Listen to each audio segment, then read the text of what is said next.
Hey guys, happy Sunday. Normally I'd get up and make a pot of sauce that had meat in it, but today I'm just gonna do a simple marinara for you. It's delicious, light, and anybody can make it. So, before we do that though, I'm gonna make my fried meatballs because this takes longer than the actual sauce to make. So let's get started with how I make my meatballs. Okay, so we're gonna start with, I have here about a pound of good sirloin chopped meat, and a half a pound of ground veal, and ground pork, about a half a pound. So it's about 2 pounds total, all right? So a half pound of veal, half a pound of pork, and about a pound of sirloin. Then what you're gonna do is we're gonna chop up your garlic. Now, the easiest way to do it is you just hit it with a knife, right? And you dice it up. Okay, you just dice it nice like that. I already did a little bit, but we'll come back and just keep doing a little more, all right? But that's gonna be the garlic. You always want fresh garlic. Now, because you're using 2 pounds of meat, you wanna add in 2 eggs. I have about maybe about 3/4 of a cup of good locatelli grated cheese. You always wanna use good cheese and good meat. That's your key ingredients. I have a little salt and pepper, some breadcrumbs, about a half a cup. You know, you add a little more if you want, if it's not too loose. I'm using Progresso because I couldn't get my 4C, so I prefer 4C, but always have seasoned, Italian seasoned breadcrumbs. And then of course at the end, you're gonna add in some fresh parsley, and that's gonna give it a nice flavor. So here we go. Let's chop up that garlic and get ready. Okay, so I put the garlic in the meat, and we're gonna add in the salt and pepper. Again, I don't know, that's like maybe 1.5 tablespoons, 2 tablespoons of each thing. Okay, we're gonna add in the eggs and the cheese. Yeah, that's maybe 3/4 of a cup. You could always add extra cheese, it never hurts. Cheese is actually gonna make the flavor, right? So you're gonna mix this up. Make sure your hands are clean. I must clean my hands at least 20 times every time I cook, especially meatballs, because you're constantly putting your hands in this crap, right? Okay, so you just want to mix that up a little bit. Don't go too crazy mixing it yet. And then you're going to add in your breadcrumbs. And again, we're going to see how this is. If it needs a little bit more, it might need a little bit more. So you throw it in. But you always have to mix with your hands. If anybody says use a spoon, you just smack them with that spoon and tell them absolutely no spoon. You're just gonna get it all mixed in good. Don't squeeze it too much. You want it to be kind of like light. You know, you don't want it to be too dense. So add in the fresh parsley, which about, I don't know, maybe like a half a cup. Just make sure the parsley is cut up a little bit so that it's not too big. And again, you're gonna just mix this up, get it in there, get it all good and mixed so that everything is all combined. I remember when I was little, my mother never let me touch the meat. I guess, you know, she didn't want anybody else touching it. That's how kind of I am too. I'm very skivats about, you know, people touching my stuff.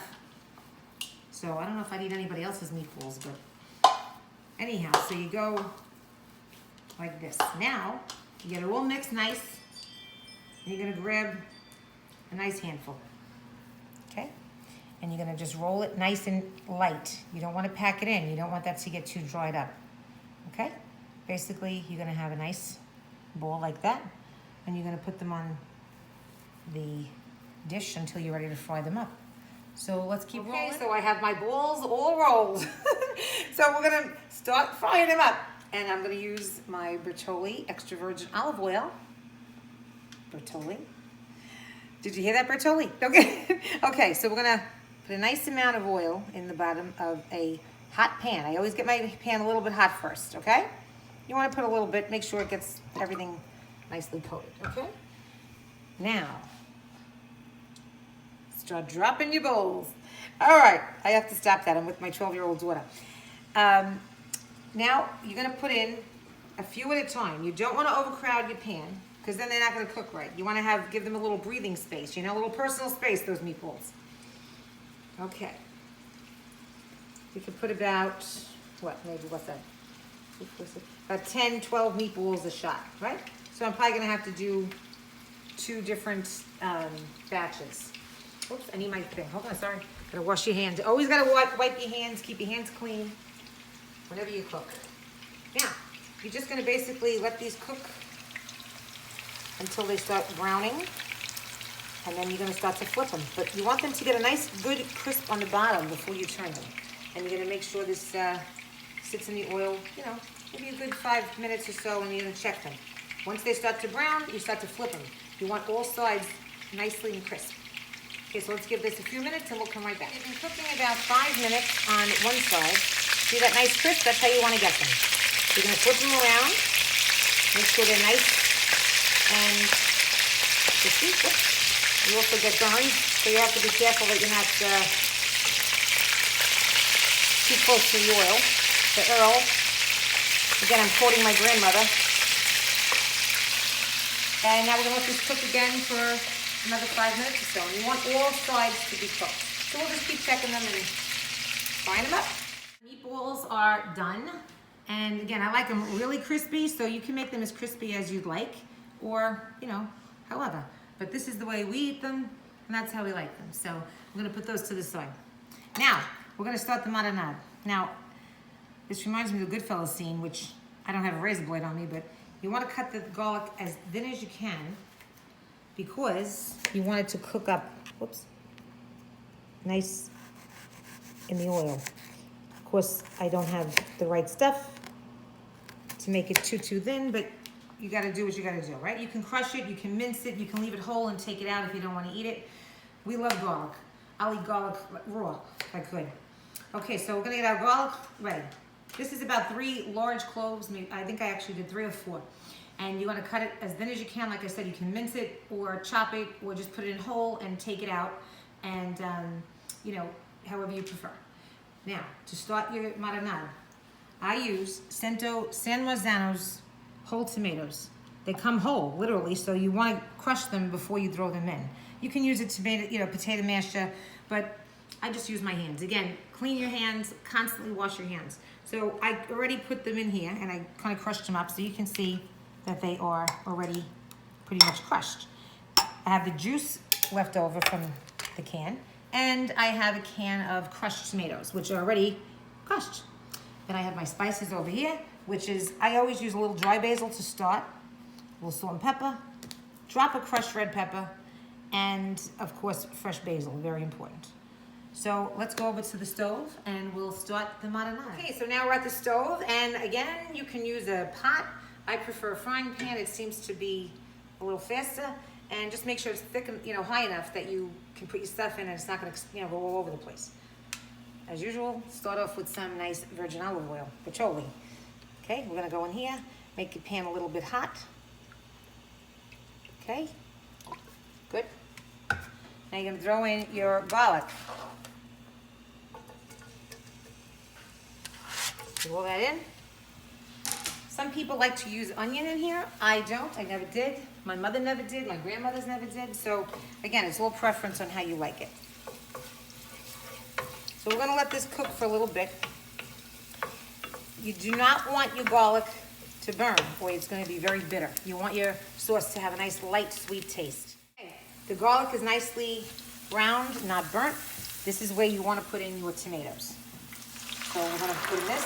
Oh, and leave the stove on a pretty good heat. You want this to really, really simmer good. So you're gonna get your tomatoes in there. These are the whole tomatoes. Oops, sorry, my arm's in the way. Okay? And then you crushed. You can add a little water. I just kind of pulled this stuff out. I do usually add a little water, but for now I'm not gonna go back and forth to the sink. And you're gonna just stir this up.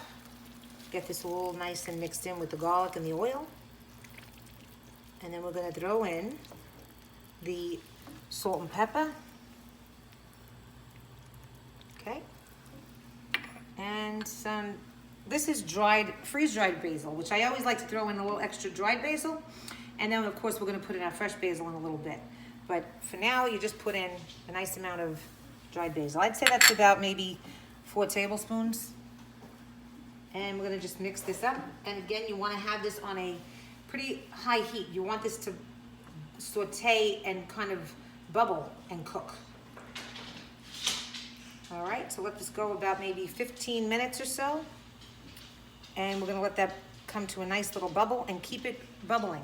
You want it to simmer. That's the whole point of having it nice and fresh, not too long. Okay, let this go for a few minutes and we'll come back for the basil. Okay, so it's been simmering for a good 10-15 minutes. And you see how it's bubbling a little bit over here? Well, it was just a minute ago. Maybe we'll raise that heat a little bit. It will pop, don't worry about it. You clean your stove after. Anyhow, I did forget to put a little crushed red pepper. Again, I'm just putting in a little bit, not much, just for a little bit of heat, that's all. Okay, throw that to the side. Here we go. See the bubble? That's how you want that. You want that bubbling.